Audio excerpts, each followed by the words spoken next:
सागर पहाड़ों से विशाल है तेरा प्रेम मेरे प्रति। मैं अपने दिल खोले यहाँ पाने खड़ा हूँ चंगाई। सच्चाई जान कर खुश हूँ, हर रोज मैं हाथ उठाता हूँ और गाऊँ मैं सदा तेरे प्यार के गीत।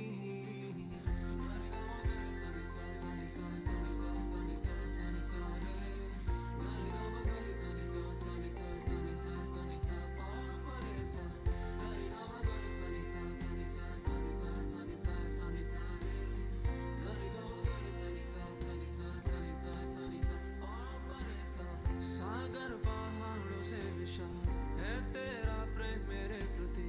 मैं अपने दिल खोले यहाँ पाने खड़ा हूँ चंगाई। सच्चाई जान कर खुश हूँ, हर रोज मैं हाथ उठाता हूँ और गाऊँ मैं सदा तेरे प्यार के गीत। तेरे प्यार के गीत मैं गाऊँ, तेरे प्यार के गीत मैं गाऊँ, तेरे प्यार के गीत मैं गाऊँ, तेरे प्यार के गीत मैं गाऊँ। नाचने को दिल करे, जानू मूर्खता ये, दुनिया जब देखे प्रकाश वे नाचेंगे जैसे हम अब नाचे तेरे प्यार। आप सभी को जय मसीह की न्यू लाइफ चर्च। आइए अपने स्थानों पर खड़े होंगे। आप सभी का स्वागत है हमारी इस हिंदी सभा में। कितने लोग उत्साहित हैं आज आराधना करने के लिए परमेश्वर की अपने घरों में? क्या आप लोग तैयार हैं उस जिंदा परमेश्वर की आराधना करने के लिए? हम लोग पेंतिकुस्त के दिन की ओर बढ़ रहे हैं और हम विश्वास करते हैं कि परमेश्वर का आत्मा इस कलीसिया पर उतरेगा, हर एक जन पर उतरेगा, एक नए तरीके से उतरेगा। हालेलुया। जैसे हम लोग आज उसका स्वागत करते हैं, हम विश्वास करते हैं उसका आत्मा हमारे बीच में है, वो अद्भुत कार्य करने के लिए तैयार है। आपके घरों में, इस भवन में, परमेश्वर के भवन में अपने पड़ोसी को बोलिए, मैं तैयार हूँ,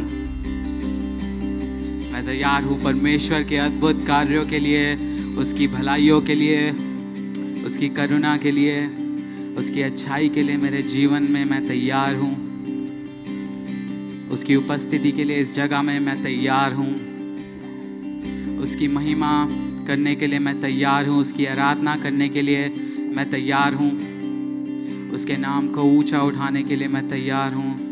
तो आइए अपनी आंखों को बंद करेंगे, अपने हाथों को उठाएंगे, परमेश्वर का स्वागत करेंगे, अपने मुंह खोलेंगे और बोलेंगे, यीशु आपका स्वागत है प्रभु हमारे बीच में।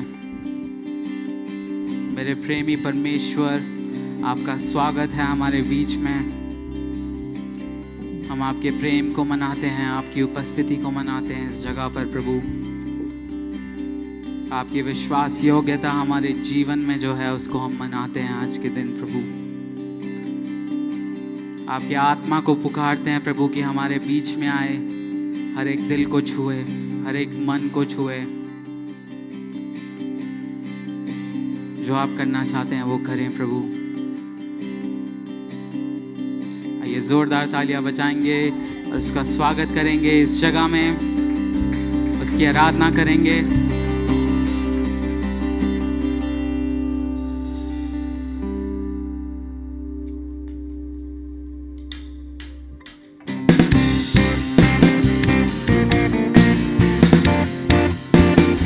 वो इस जगह में स्वर को खोलेगा आज के दिन। कितने लोग विश्वास करते हैं?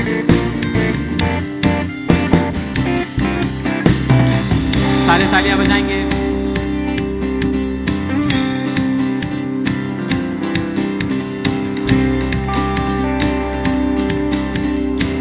आइए मेरे साथ मिलके गाएं, यही समय आराधना का, आत्मा और सच्चाई से।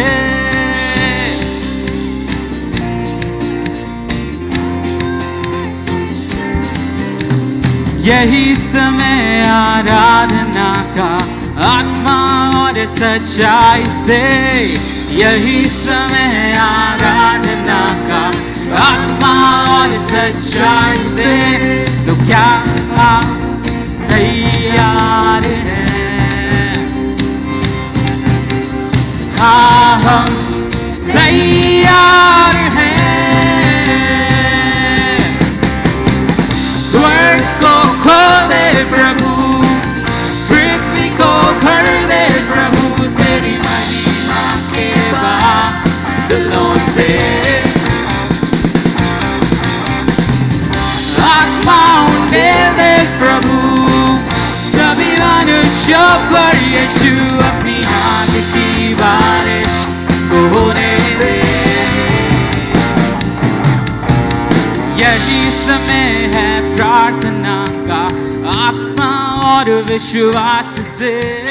यही समय है प्रार्थना का, आत्मा और विश्वास से।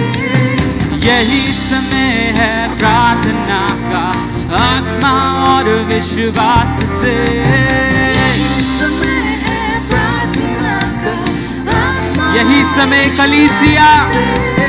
यही समय कलीसिया यीशु नाम को उठाएगी। यही समय कलीसिया यीशु नाम को। एक और बार, यही समय कलीसिया यीशु नाम को उठाएगी। यही समय कलीसिया यीशु नाम को उठाएगी। तो क्या आप तैयार हैं? हाँ हम तैयार हैं। स्वर्ग को खोल दे प्रभु, पृथ्वी को भर दे प्रभु, तेरी महिमा के बादलों से। आत्मा उंडेल दे प्रभु, सभी मनुष्यों पर यीशु अपनी आग की बारिश को होने दे।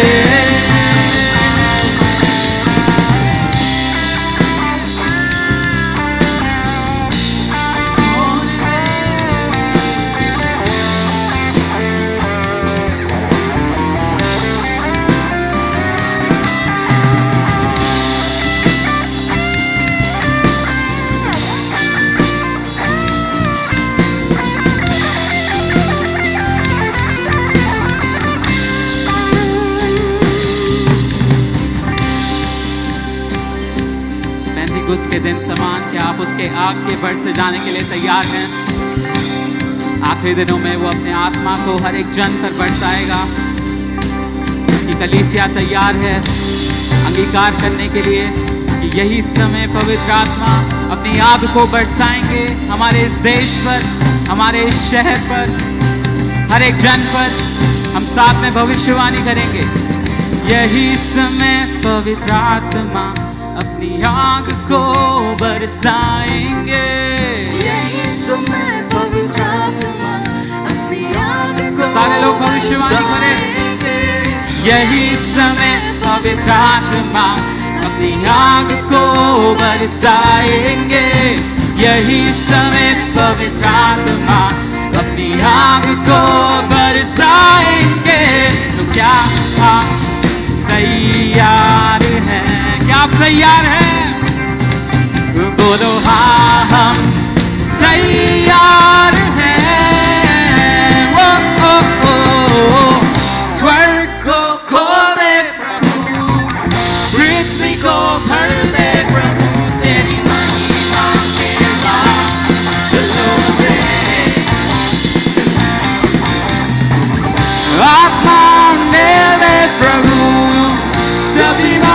मनुष्य पर यीशु अपनी आग की बारिश को होने दे।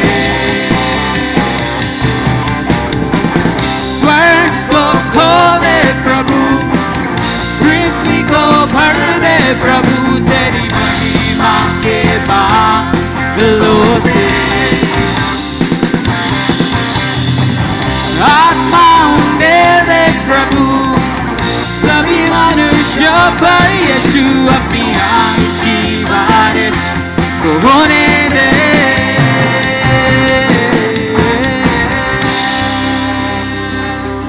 होने दे, होने दे आग की बारिश।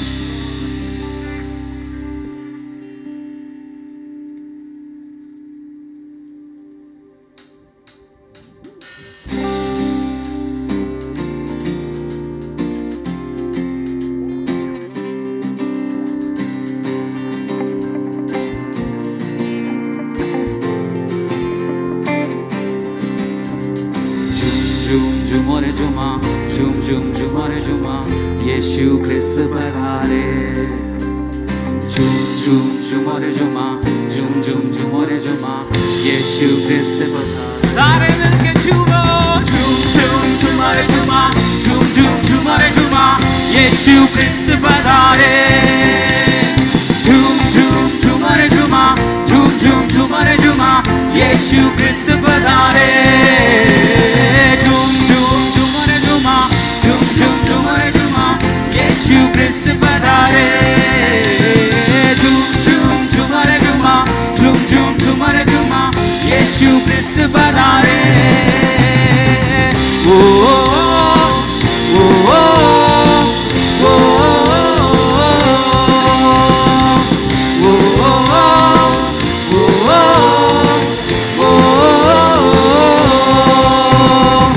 सोना चांदी ना मेरे पास है, जो भी है वो देता हूँ तुझे।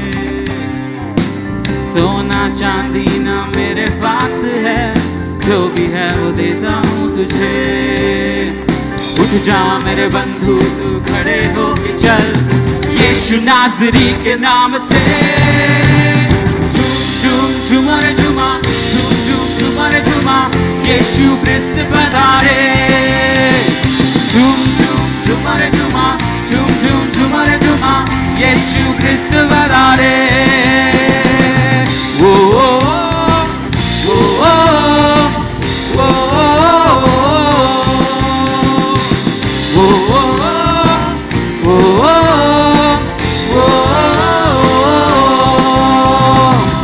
चार दिन से जो कब्र बंद है, यीशु चल पड़ा उसकी ओर। 4 दिन से जो कब्र बंद है, यीशु चल पड़ा उसकी ओर। यीशु ने पुकारा तू बाहर निकल आ, मुर्दा उठ खड़ा हो गया। झूम झूम झूमरे झूमा, झूम झूम झूमरे झूमा, यीशु ख्रिस्त पधारे। झूम झूम झूमरे झूमा, झूम झूम झूमरे झूमा, यीशु ख्रिस्त पधारे। ओ ओ ओ ओ ओ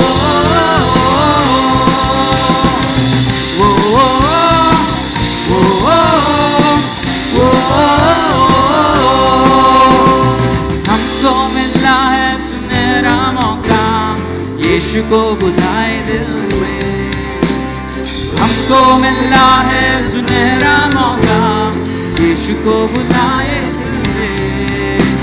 ये आजकल की सोच नहीं है, ये आजकल की सोच नहीं है, आजकल की सोच नहीं है, ये असल जिंदगी की बात है।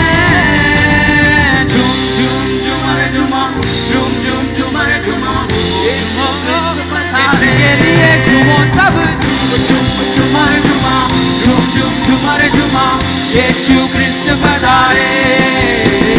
झूम झूम झूमरे झूमा, झूम झूम झूमरे झूमा, यीशु ख्रिस्त पधारे। झूम झूम झूमरे झूमा, झूम झूम झूमरे झूमा, यीशु ख्रिस्त पधारे। ओ ओ ओ ओ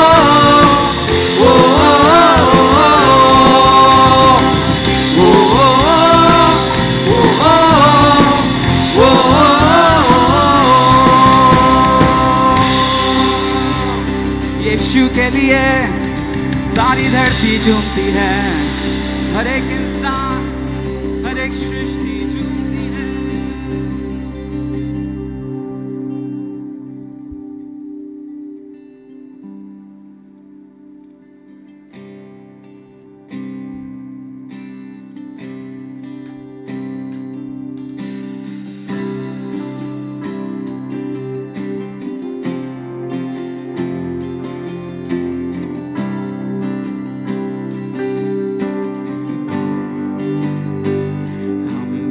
वो दूरी थी कितनी गहरी, कितना बड़ा था वो फासला। मायूस होकर स्वर्ग की ओर देखा, निराशा में तेरा नाम लिया। अंधकार हटाकर तेरी मोहब्बत से मेरा दिल तूने भर दिया। पूरा हुआ सब, लिखा गया अंत। यीशु मसीह तू है आशा मेरी।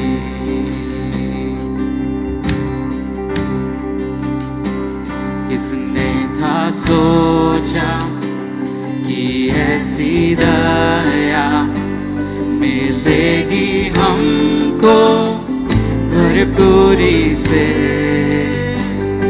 युगों का राजा महिमा को छोड़कर अपनाया मेरे शर्म और गुनाह। क्रूस से मैंने पाई है माफी, मैं हो गया उस राजा का सुंदर मसीहा। अब मैं हूँ तेरा यीशु मसीह, तू है आशा मेरी। हालेलुया,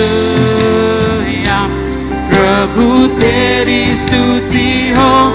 हालेलुया, तूने हराया मृत्यु को, तूने तोड़ी हर जंजीर। तेरे नाम मेरी आई यीशु मसीह, तू है आशा मेरी। हालेलुया, प्रभु तेरी स्तुति हो। हालेलुया, तूने हराया मृत्यु को, तूने तोड़ी हर जंजीर। तेरे नाम मेरी आई यीशु मसीह, तू है आशा मेरी।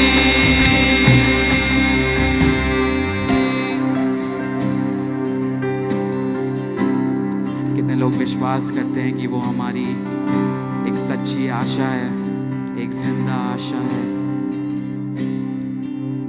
दुनिया की हर एक चीज, हर एक शब्द, हर एक वस्तु टल जाएगी, पर उसका वचन हमेशा स्थिर रहेगा। उसके वादे हमेशा स्थिर रहेंगे हमारे जीवन में। और जो आशा उसने हमें दी है वो अनंत काल की है। तो आज अपनी सारी परिस्थितियों से ऊपर हम लोग अंगीकार करते हैं कि यीशु मसीह हमारी आशा है। मेरे हर दुख में, हर सुख में वो मेरी आशा है। मेरे रोने में, मेरे हंसने में वो मेरी आशा है। मेरे इंतज़ार में वो मेरी आशा है। मेरी बीमारियों में वो मेरी आशा है। उसके सिवा हमारा कोई नहीं, उसके जैसा प्रेम करने वाला कोई नहीं कि उसने अपनी जान दी हमारे लिए। उस क्रूस को हराया, मौत को हराया और हमें एक नई आशा दी। जब वो सुबह आई और वो पत्थर हट गया कब्र के आगे से, एक नई शुरुआत हुई। यीशु ने एक नई शुरुआत की। उसी नई शुरुआत को अपने जीवन में आज मनाएं, उसका अंगीकार करें कि यीशु के साथ मैं भी पुनरुत्थान हुआ हूँ, मैं भी जी उठा हूँ, मेरा भी नया जीवन है, मेरी भी नई आशा है जो हर एक आशा से ऊपर है। वो शांति है जो हर एक शांति से ऊपर है। वो परमेश्वर है जिसका नाम सारे नामों से ऊंचा है। उसका नाम यीशु है। उसके नाम को पुकारें और कहें धन्यवाद परमेश्वर उस आशा के लिए। आई वो सुबह, वादा पूरा हुआ, बेजान शरीर ने फिर सांसें ली। खामोशी में से तूने पुकारा, कब्र तेरी जीत है कहाँ। सारे अंगीकार करें मिलके। आई वो सुबह, वादा पूरा हुआ, बेजान शरीर ने फिर सांसें ली। खामोशी में से तूने पुकारा, कब्र तेरी जीत है कहाँ। यीशुआ तेरी जय हो सदा।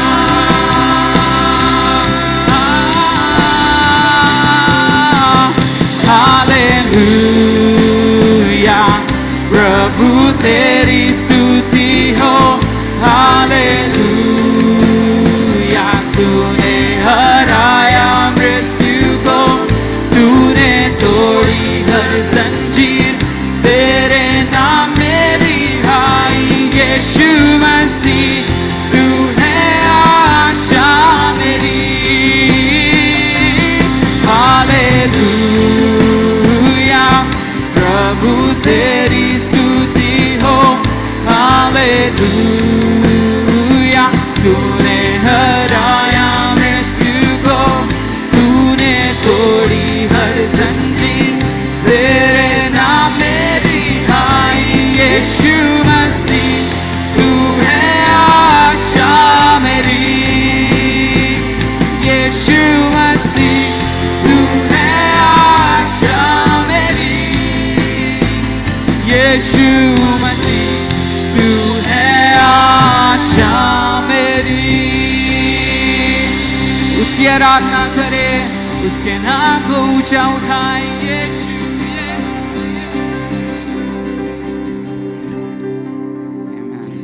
आप सभी का फिर से स्वागत है हमारी इस हिंदी सभा में। क्या आप लोग तैयार हैं परमेश्वर के वचन के लिए? तो आइए हम लोग जोरदार तालियां बजाएंगे और बहन ट्रीसा का और परमेश्वर के वचन का स्वागत करेंगे।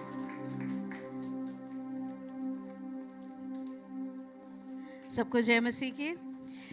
मैं आपके साथ एक वचन पढ़ना चाहती हूँ इससे पहले कि हम बैठें। पहला थिस्सलुनीय 4 अध्याय में 16वीं आयत में ऐसा लिखा है, क्योंकि प्रभु आप ही स्वर्ग से उतरेगा, उस समय ललकार और प्रधान दूत का शब्द सुनाई देगा और परमेश्वर की तुरी फूंकी जाएगी और जो मसीह में मरे हैं वो पहले जी उठेंगे। आमीन। ये वचन जब आज मैं प्रार्थना कर रही थी आराधना के समय, परमेश्वर ने मुझे ऐसा दर्शाया कि तुरही फूंकी जाएगी। इंग्लिश बाइबल में लिखा है ट्रम्पेट साउंड।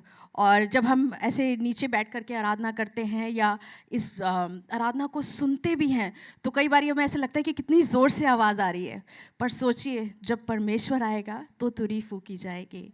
हालेलुया। ये वचन आपको आज ये आशा देने के लिए है कि हम फिर से मिलाए जाएंगे। आमीन। आप सभी अपनी जगह पर बैठ सकते हैं।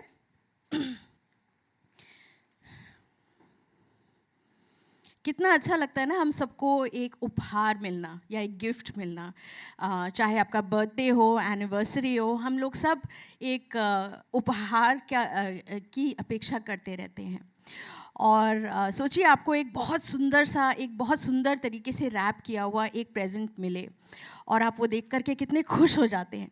पर क्या आपके साथ ऐसा कभी हुआ है कि किसी दोस्त ने आपके साथ ऐसा मजाक किया हो कि डब्बे के अंदर डब्बा डाल कर दिया हो, और जब भी आप उस डब्बे को खोलते हैं या आप उस रैपिंग पेपर को खोलते हैं तो आप एक आशा के साथ खोलते हैं कि अब इसमें से एक अच्छी चीज़ निकलेगी, पर हर बार एक रैपिंग पेपर और निकलता है। आप हताश हो जाते हैं, सोचते हैं कि अरे यार कब तक चलेगा ये सब। पर अंत में जब आप उस तोहफे को पाते हैं तो आपके अंदर खुशी भर जाती है।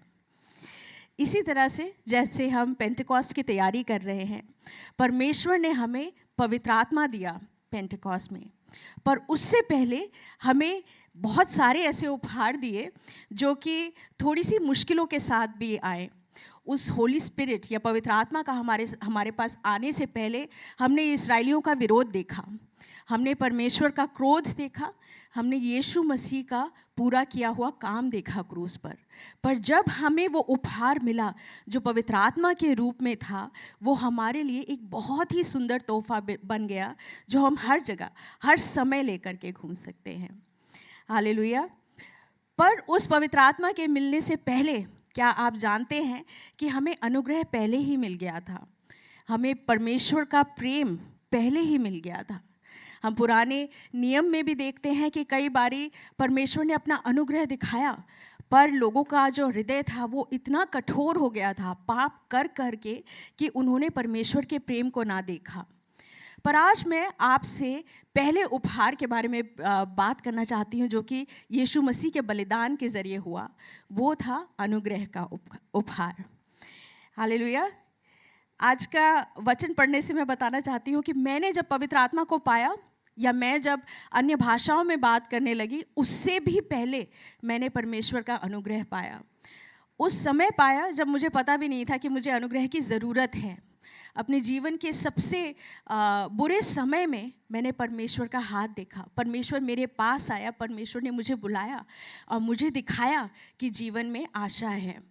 उस समय मैं परमेश्वर को ठीक से जानती नहीं थी, पवित्र आत्मा में चलती नहीं थी और पाप रहित तो बिल्कुल भी नहीं थी, पर मैंने परमेश्वर का अनुग्रह देखा अपने जीवन में। हम उस समय में जब मैंने उस अनुग्रह को पाया तो मैंने पहली बार जाना कि मैं किस तरह से उद्धार पाई हूँ। बचपन से लेकर के मैंने ऐसा सोचा था कि हमें भले काम करने चाहिए, भले काम तो करने ही चाहिए, पर भले काम इसीलिए करते थे कि हम लोग किसी न किसी दिन परमेश्वर के राज्य में मिलाए जाए, हम स्वर्ग जा पाएँ। पर जब मैंने अनुग्रह को जाना तो मैंने ये जाना कि मुझे कोई कार्य करने की ज़रूरत नहीं है उस उद्धार को पाने के लिए। परमेश्वर ने हमें पहले से ही दे दिया, बल्कि हम भले काम इसलिए करते हैं क्योंकि हम उद्धार पाए हुए हैं। हालेलुया। आज का वचन पढ़ते हैं इफिसियों की किताब में से 2 अध्याय 1 से लेकर 10वीं आयत। इसमें ऐसा लिखा है, एक समय था जब तुम लोग उन अपराधों और पापों के कारण आध्यात्मिक रूप से मरे हुए थे, जिनमें तुम पहले संसार के बुरे रास्तों पर चलते हुए और उस आत्मा का अनुसरण करते हुए जीते थे जो इस धरती के ऊपर की आत्मिक शक्तियों का स्वामी है। वही आत्मा अब उन व्यक्तियों में काम कर रही है जो परमेश्वर की आज्ञा नहीं मानते। एक समय हम भी उन्हीं के बीच जीते थे और अपने पाप पूर्ण प्रकृति की भौतिक इच्छाओं को तृप्त करते हुए अपने हृदयों और पाप पूर्ण प्रकृति की आवश्यकताओं को पूरा करते हुए संसार के दूसरे लोगों के समान परमेश्वर के क्रोध के पात्र थे।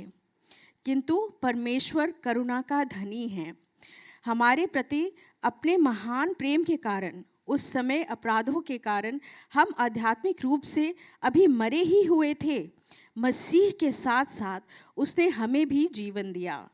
परमेश्वर के अनुग्रह से ही तुम्हारा उद्धार हुआ है, और क्योंकि हम यीशु मसीह में हैं, इसलिए परमेश्वर ने हमें मसीह के साथ ही फिर से जी उठाया और उसके साथ ही स्वर्ग के सिंहासन पर बैठाया, ताकि वो आने वाले हर युग में अपने अनुग्रह के अनुपम धन को दिखाए, जिसे उसने मसीह यीशु में अपनी दया के रूप में हम पर दर्शाया। परमेश्वर के अनुग्रह द्वारा अपने विश्वास के कारण तुम्हारा उद्धार हुआ है। ये तुम्हें तुम्हारी ओर से प्राप्त नहीं हुआ है, बल्कि ये तो परमेश्वर का वरदान है। ये हमारे किए कामों का परिणाम नहीं है कि हम इसका गर्व कर सकें, क्योंकि परमेश्वर हमारा सृजनहार है। उसने मसीह यीशु में हमारी सृष्टि इसलिए की है कि हम नेक काम करें, जिन्हें परमेश्वर ने पहले से ही इसलिए तैयार किया हुआ है कि हम उन्हीं को करते हुए अपना जीवन बिताएं। आमीन। आज के वचन से हम 3 चीज़ें सीखेंगे। पहला, कि हम अनुग्रह पाने के लिए कुछ भी नहीं कर सकते हैं, हमने कुछ भी नहीं किया है। दूसरा, कि अनुग्रह ही हमें बचा सकता है। और तीसरा, कि ये अनुग्रह एक उपहार है जिसे हमें दूसरों तक पहुंचाना है।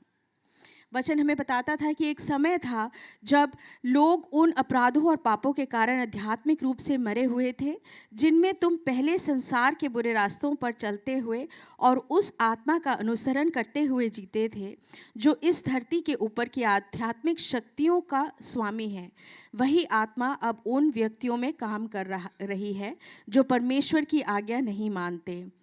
एक समय हम भी उन्हीं के बीच जीते थे और अपने पाप पूर्ण प्रकृति और भौतिक इच्छाओं को तृप्त करते हुए अपने हृदयों को और पाप पूर्ण प्रकृति की आवश्यकताओं का पूरा करते हुए संसार के दूसरे लोगों के समान परमेश्वर के क्रोध के पात्र थे।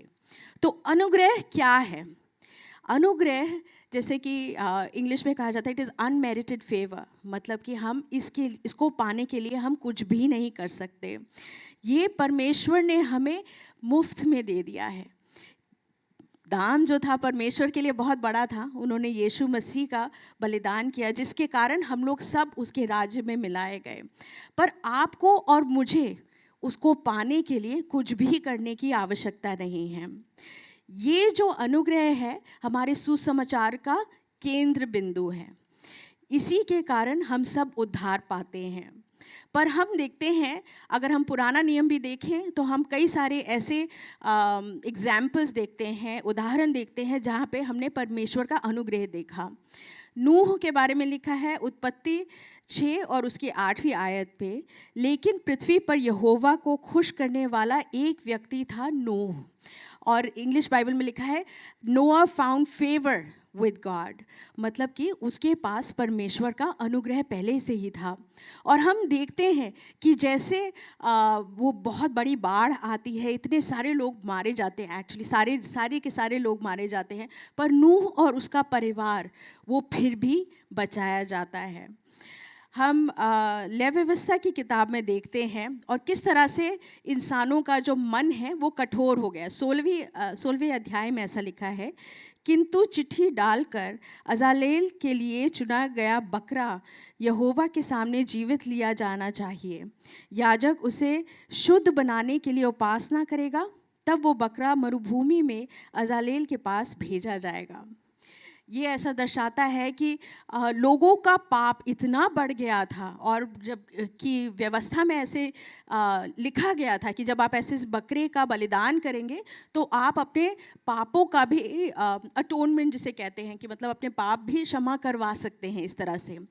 अब ये एक आसान रास्ता बन गया था लोगों के लिए कि हम पाप करें तो क्या करना है, एक बकरा लेकर के जाना है याजक के पास, याजक जो है वो आराधना करेगा, उसके बाद मेरे पाप उस बकरे में, और फिर वो बकरा जो है बलिदान किया जाएगा और मैं बिना पाप या पाप रहित होकर के वहाँ से वापस जा सकता हूँ, वापस अपने पाप वाली जीवन में।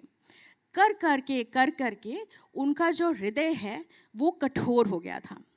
हम जब पीछे मुड़ के देखते हैं और हम ये इस पुराने नियम को पढ़ते हैं तो हम ऐसा सोचते हैं कि अरे लोग ऐसा क्यों करते थे, क्यों उनका मन ऐसे कठोर हो जाता था, जब वो जानते भी थे कि व्यवस्था में क्या क्या लिखा है और कैसे उनको जीना है।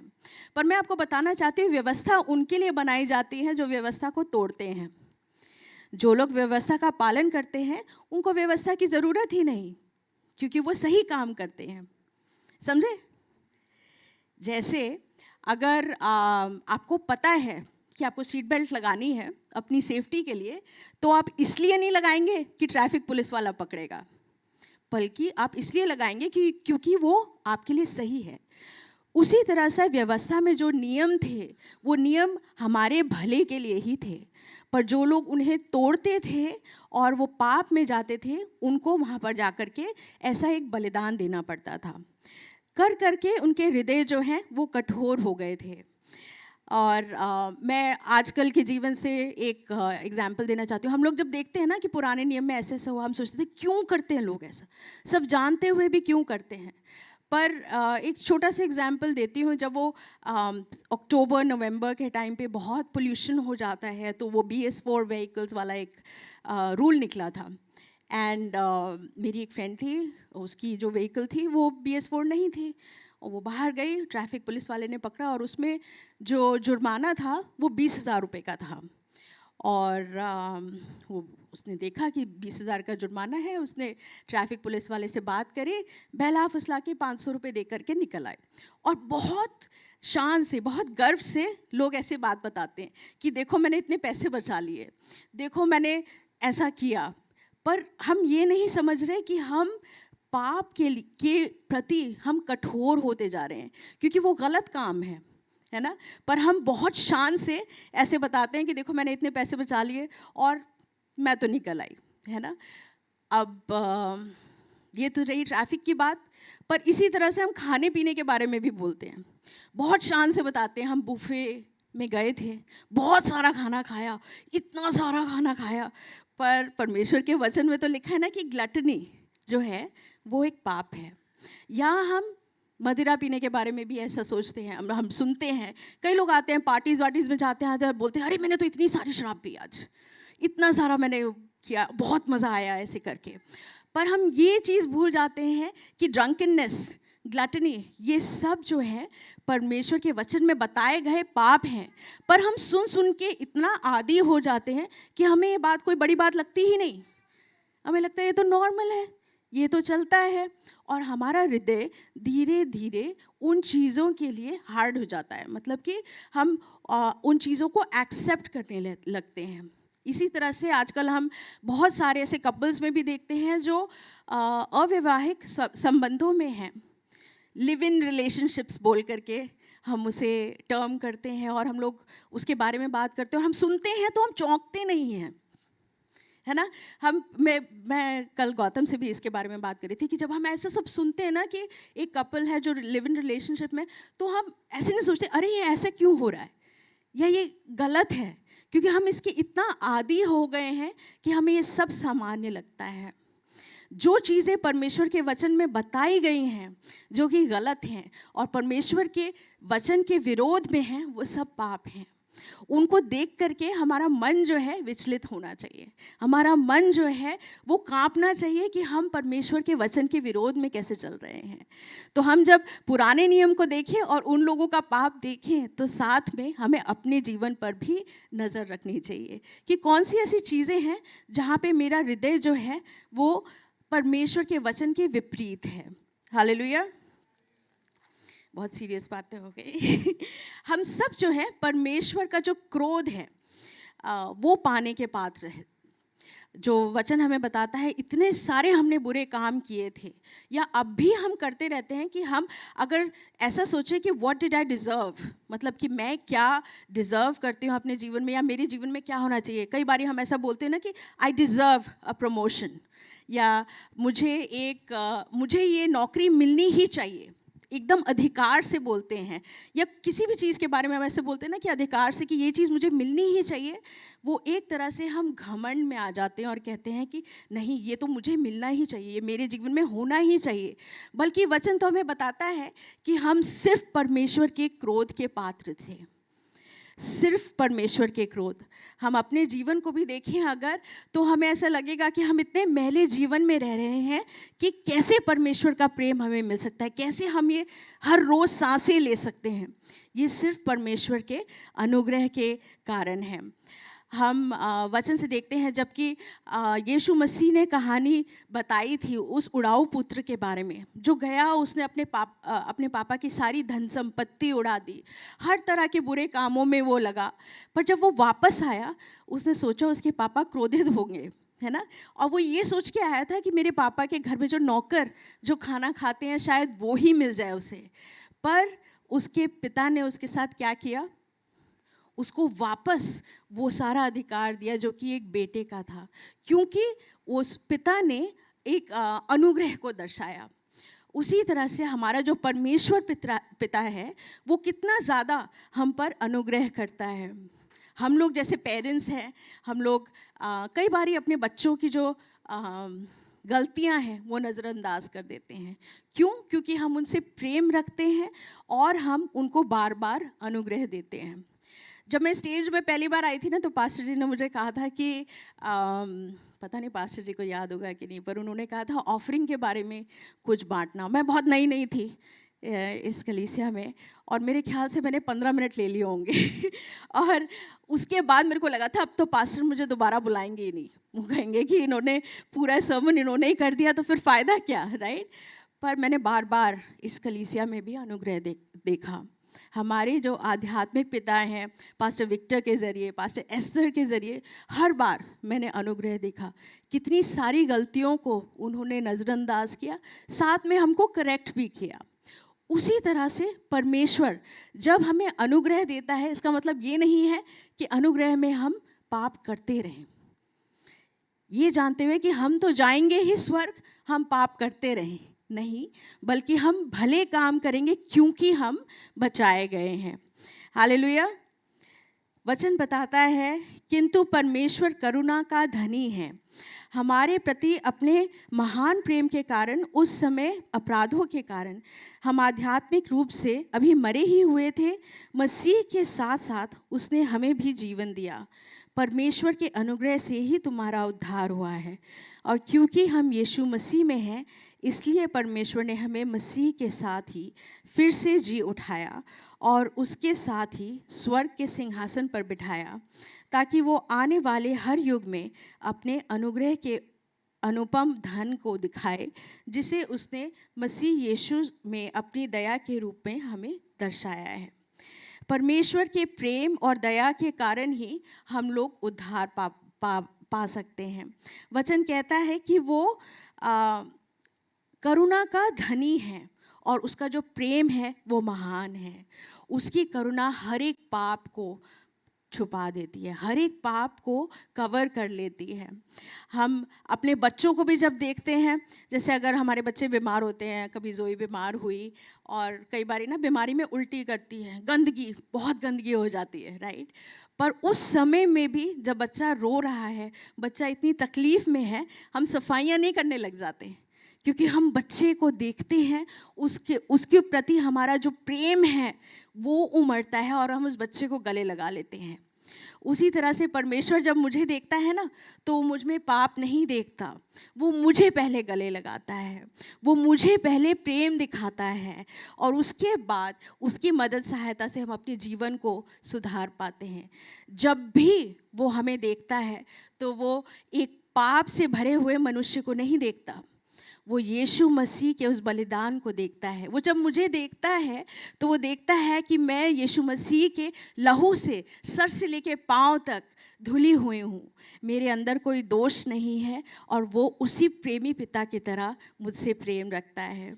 हालेलुया। ये जो अनुग्रह है हमें यीशु मसीह में एक नई पहचान देता है।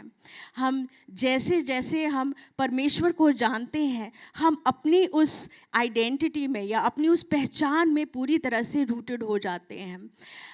पिछले हफ्ते मेरे को एक ऐसा मौका मिला कि एक प्रेयर मीटिंग में मैं जा सकूं, और वहाँ पे जो पासवान थे उन्होंने ऐसे हमें बताया कि पवित्र आत्मा यहाँ पहले से ही है। हम लोग गाते हैं ना कि पवित्र आत्मा आ, पर पवित्र आत्मा तो यही है, यीशु मसीह यही छोड़ कर गए, है ना। और हम कहते हैं ना कि हम प्रार्थना करते हैं परमेश्वर की तरफ कि परमेश्वर तू इस इंसान को चंगाई दे, पर परमेश्वर ने वो अधिकार हमें पहले से ही दे रखा है। और जब हम किसी बीमारी से बोलेंगे कि यीशु मसीह के नाम से निकल जा, तो उसे निकलना ही होगा। अब इस पहचान को जानना, इस अधिकार को जानना कि मैं परमेश्वर की पुत्री हूँ, मैं परमेश्वर का पुत्र हूँ, ये सिर्फ अनुग्रह के द्वारा ही आ सकता है। वरना हम यहाँ नीचे बैठ करके अपनी आंखें ऊपर लगा करके बैठे रह सकते हैं कि परमेश्वर इतना बड़ा है, ऊपर बैठा है। ऊपर तो सिर्फ छत है, पर परमेश्वर और पवित्र आत्मा यही हैं, हमारे साथ मौजूद है, क्योंकि हम उसकी संतान हैं। हालेलुया। क्या है हम? संतान हैं। हालेलुया। ये जो अनुग्रह है एक उपहार है जिसे हमें दूसरों तक भी पहुंचाना है। अगर आपने ये गिफ्ट लिया है तो ले करके अपने पास नहीं बैठे रहेंगे, हमें और लोगों तक पहुंचाना है। और कैसे? ये जानते हुए कि जो परमेश्वर मुझसे प्रेम करता है वो उससे भी प्रेम रखता है जिसे मैं नहीं पसंद करती, है ना। कई बारी हम ऐसा सोचते हैं कि अरे ये कितना पाप में पड़ा है, ये कितना बुरा मनुष्य है, इसने मेरे साथ ऑफिस में इतना सब कुछ किया, या इसने मेरे पीठ पीछे मेरे बारे में बुरी बातें करी। पर परमेश्वर उससे भी उतना ही प्यार करता है जितना कि आपसे करता है। क्योंकि हमारा वचन जो है ना, यूहन्ना की किताब में क्या बताता है? क्योंकि परमेश्वर ने जगत से ऐसा प्रेम रखा कि उसने अपने इकलौते पुत्र को दे दिया, ताकि जो कोई भी उस पर विश्वास करे नाश ना हो, परंतु जो कोई भी, मतलब हर कोई, हर किसी के लिए है ये वचन। तो हम जब लोगों को देखें तो उनको उसी नज़र से देखें जिस नज़र से परमेश्वर हमें देखता है। अगर हम ऐसा समझते हैं कि हम उसके अनुग्रह के काबिल हैं या उसके अनुग्रह के लायक हैं पर वो नहीं, तो हमारे अंदर दोष है, क्योंकि हम किसी न किसी तरह से अपने आप को ऊंचा समझते हैं। बल्कि परमेश्वर का प्रेम हर किसी के लिए एक सा है। जब हमने इस अनुग्रह को पाया तो हमें आगे भी देना है, चाहे वो क्षमा के रूप में हो, चाहे वो प्रेम के रूप में हो, चाहे वो किसी की भी गलतियों को नज़रअंदाज करने के रूप में हो। हमें जो कुछ भी मिला है हमें उसे आगे भी देना है। हम लोग कई बारी भले काम करते हैं अपने रिश्तेदारों के लिए, या जिन लोगों को हम जानते हैं उनके लिए हम करते हैं, सेल्फलेसली भी करते हैं। हमें ऐसा लगता है कि अपना परिवार है, परिवार के लिए तो करना ही है। पर मैं आपको चुनौती देना चाहती हूँ कि आज आप ऐसा सोचें कि हर रोज़ मैं एक काम, ज़्यादा नहीं, एक काम किसी ऐसे के लिए करूँगी जो मुझे वापस ना दे पाए। क्योंकि हम परमेश्वर का अनुग्रह खरीद नहीं सकते। परमेश्वर ने वो अनुग्रह मुझे मुफ्त में दिया है, मैं कभी भी कुछ भी उसको वापस नहीं कर सकती, और इसीलिए वो अनुग्रह इतना बड़ा है मेरे लिए। तो आज आप ऐसा चुनाव करें कि किसी ना किसी एक व्यक्ति के लिए आप ऐसा प्रेम दिखाएं या कुछ ऐसा भला काम करें जो कि आपको वापस भी ना करने पाए, ताकि आप परमेश्वर के उस प्रेम को महसूस कर सको। वो पास्टर जी हमें ऐसे बता रहे थे कि आप किसी के लिए ऐसे प्रार्थना नहीं कर सकते जिसके लिए आपको प्रेम नहीं हो। तो हम चर्च में आते हैं, बहुत सारे ऐसे लोगों से मिलते हैं जिनको हम पहले कभी मिले भी नहीं हैं, कई बारी आते हैं चले जाते हैं, हम दोबारा भी नहीं मिल पाते। पर जब तक हमारी प्रार्थनाएं प्रेम से नहीं हैं, ये जानते हुए नहीं है कि परमेश्वर उनसे भी प्रेम रखता है, हमारी प्रार्थनाओं का कोई फ़ायदा नहीं है। तो आज आपके पास ये न्योता है। जब शुरुआत में हमने पढ़ा था पहला थिस्सलुनीयों से कि यीशु मसीह आएंगे, तुरही फूकी जाएगी, हमें उस एक अर्जेंसी में रहना है, हमें उस तैयारी में रहना है कि यीशु मसीह आ रहे हैं। उनका अनुग्रह हर एक जन के पास जाना चाहिए, उनका प्रेम हर एक जन को महसूस होना चाहिए। क्या आप तैयार हैं ये करने के लिए? हालेलुया। आइए आप सब अपने जगहों पे खड़े हो जाएं, हम लोग प्रार्थना करते हैं। पिता परमेश्वर, धन्यवाद आज के इस दिन के लिए और तेरे अनुग्रह के लिए। पिता परमेश्वर, अनुग्रह के ही द्वारा तूने हमें बचाया। हम धन्यवाद देते हैं कि यहाँ पे जो मौजूद हर एक जन है उनके अंदर एक ऐसी आग जगे पिता परमेश्वर कि वो बाहर जा कर के और भी लोगों को तेरे बारे में, तेरे अनुग्रह के बारे में सिखाने पाए। जब हम पाप से घिरे हुए थे तब भी तूने यीशु मसीह को दिया ताकि हम सब बचाए जाएं, और उसी सुसमाचार के ज़रिए हम प्रार्थना करते हैं कि और भी लोग बचाने जाए। धन्यवाद के साथ प्रार्थना मांगते हैं यीशु मसीह के नाम से, आमीन। Amen. Let's give the Lord a clap offering. Hallelujah. Let's thank Him for His grace. परमेश्वर को धन्यवादित हूँ हम उसके लिए। And communion, Jesus, He commanded us to do this. और प्रभु भोज में यीशु ने हमें आदेश दिया कि हम ये करें। And I believe the reason why He did it. और अब मुझे विश्वास है कि ऐसा कारण कि उन्होंने ऐसा क्यों किया। He said, as often as you do it, उन्होंने कहा कि हम जब जब मिलो ऐसा करो, Do it in remembrance of me. मेरी यादगारी में ऐसा किया करो। Amen. It's not just nostalgic remembrance, ये सिर्फ एक यादगारी के लिए नहीं, but to bring His grace again into our lives. लेकिन उसके अनुग्रह को अपने जीवन में लाने के लिए। Amen. Communion is a means of grace. जो प्रभु भोज है वो एक माध्यम है उसके अनुग्रह We're का, going to be strengthened by these emblems. और हम इन चिन्हों के जरिए अपने आप को शक्तिशाली बनाएंगे। Jesus broke bread, gave it to His disciples. और यीशु ने रोटी को तोड़ा और अपने चेलों को दी, Take, eat. Low, This is my body ये मेरा given for you. देह है जो तुम्हारे लिए दी गई। Let us partake. हम शरीक हों।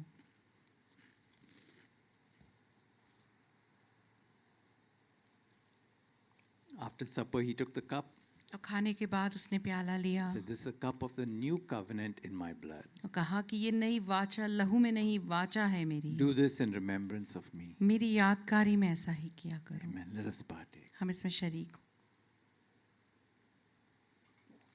Let's pray. Father, thank you for your grace. पिता धन्यवाद देते हैं आपके अनुग्रह के लिए। Your grace is sufficient for us. आपका अनुग्रह काफी है हमारे And your लिए, power is made perfect in all our और weakness. आपकी सामर्थ हमारी कमजोरी में हमें शक्तिशाली बनाती We है। receive a fresh grace today. आपका एक ताजा अनुग्रह हम प्राप्त Amen. करते Can you receive? हैं। क्या आप प्राप्त करते हैं? What grace do you want? कैसा अनुग्रह आप चाहते हैं? What is it that is lacking in your life? क्या चीज है जिसकी कमी है आपके जीवन में? Before our very eyes, Jesus Christ was crucified. हमारी आंखों के सामने यीशु को क्रूस पर चढ़ाया दिया, And from Him we receive grace upon grace. और अब उसके द्वारा हम अनुग्रह पे अनुग्रह प्राप्त करते जाते Can हैं। you receive it today? क्या आप उसे ग्रहण करते हैं? Lord, I receive grace. हाँ प्रभु, मैं ग्रहण करता हूँ। Grace for my physical healing. अनुग्रह मेरे शारीरिक चंगाई के Grace for लिए, peace of mind. अनुग्रह मेरे मन की शांति के Grace in लिए, my relationships. अनुग्रह मेरे संबंधों में, From my family. अनुग्रह मेरे परिवारों For के my लिए, neighbors. मेरे पड़ोसियों के Lord, लिए। we receive grace for our nation today. प्रभु, हम अनुग्रह प्राप्त करते हैं अपने देश के लिए, India needs much grace. और जो भारत देश है उसे बहुत अनुग्रह की That the जरूरत है, eyes of our countrymen would be open कि हमारे देश के लोगों की आंखें खुल जाएं and they will see and know the grace of God. और वो देखें और समझे परमेश्वर तेरे अनुग्रह को। Lord, we receive grace in our workplace. परमेश्वर तेरा अनुग्रह हम अपने कार्यालयों में आलाते हैं, Unless you build the house, we labor in vain. और परमेश्वर जो घर तू ना बनाए उस वो किसी का रहित नहीं होता। Build our house, God. परमेश्वर हमारे घर को बनाए, Bless the work of our hands. आशीष दीजिए हमारे कामों को। Receive the grace for us. हम आपके अनुग्रह को ग्रहण करते We give हैं, you all the worship today. सारी आराधना आपको देते हैं, In Jesus' name. यीशु के नाम में, Amen. आमीन।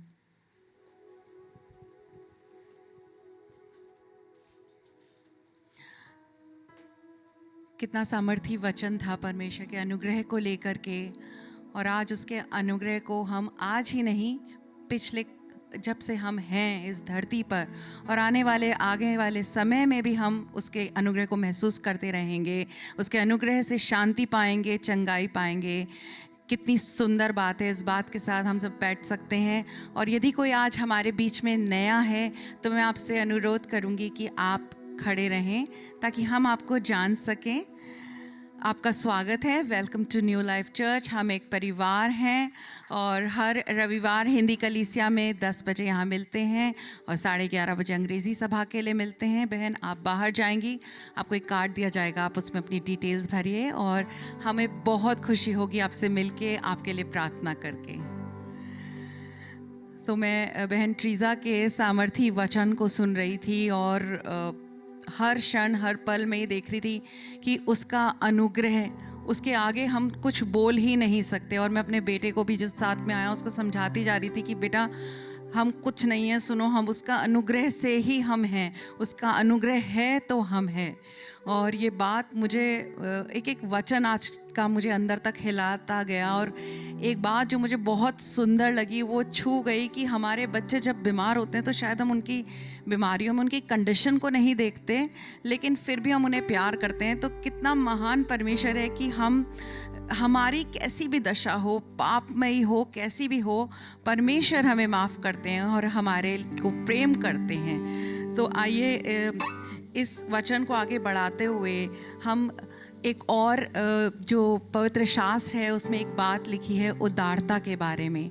तो जब हम अपने दान और दशवांश की ओर बढ़ते हैं तो जो परमेश्वर हमसे चाहता है, जैसा चाहता है, उसके बारे में क्या लिखा है हम देखें। इफिसियों में ऐसा लिखा है कि उदार प्राणी हष्ट पुष्ट हो जाता है और जो औरों की खेती सींचता है उसकी भी सींची जाएगी।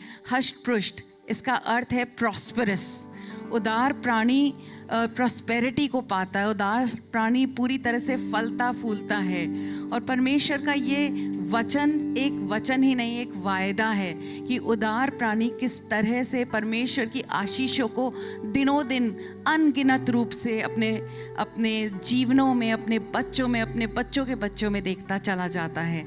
तो आज हम जब दान और दशवांश के लिए सामने आते हैं तो मैं आपसे अनुरोध करूंगी और आपसे कहना चाहूँगी कि परमेश्वर के अनुग्रह को प्राप्त करने के लिए अपनी उदारता को अपने अंदर लाएं। और मैं विश्वास रखती हूँ कि आज आप उदारता से अपने जो दान और दशवांश को, जो भी आपने अपने मन में हर्ष से सोचा है, वो दें। आगे बढ़ते हैं हम अब हम बात करते हैं अपने लाइफ ग्रुप्स के बारे में, जो हमारे जीवन दल हैं। जीवन दल के बारे में मैं बात करना चाहूँगी आपसे कि किस तरह से केवल यही नहीं, यहाँ से बाहर निकल के जब हम एक परिवार के रूप में मिलते हैं तो वो किस तरह से आशीषित हो जाता है।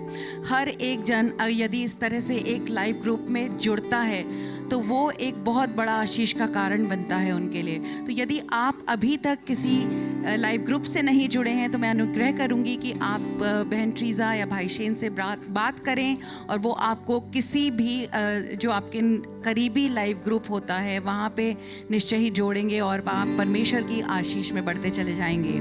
आप यहाँ से बाहर जाइए, फेलोशिप कीजिए और अपनी प्रार्थनाओं के विषय हमसे बांटिए। हमें बहुत अच्छा लगेगा आपसे बात करके।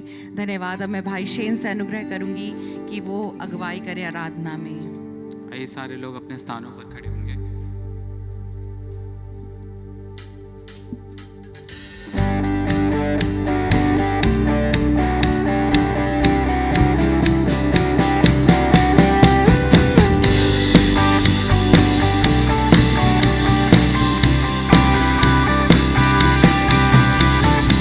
महान विश्वास योग्य प्रभु, बदलता पापी दिल को तू सुखदाई झरनों में चलाता हमको करुणा में कोई जुदा ना कर सके। हमें शुद्धि कर तेरे लोगों की शुद्धि कर, तेरे बच्चों की शुद्धि कर, तेरे वांछे की प्रभु। सारे मिलके गाएंगे तेरा अनुग्रह, तेरा अनुग्रह काफी है, तेरा अनुग्रह काफी है, तेरा अनुग्रह काफी है मेरे लिए। तेरा अनुग्रह काफी है, तेरा अनुग्रह काफी है, तेरा अनुग्रह काफी है मेरे लिए। शुद्धि कर तेरे लोगों की शुद्धि कर, तेरे बच्चों की शुद्धि कर, तेरे वांछे की प्रभु। तेरा अनुग्रह काफी है, सारे तालियां बजा के। तेरा अनुग्रह काफी है, तेरा अनुग्रह काफी है मेरे लिए। तेरा अनुग्रह काफी है, तेरा अनुग्रह काफी है, तेरा अनुग्रह काफी है मेरे लिए। तेरा अनुग्रह काफी है,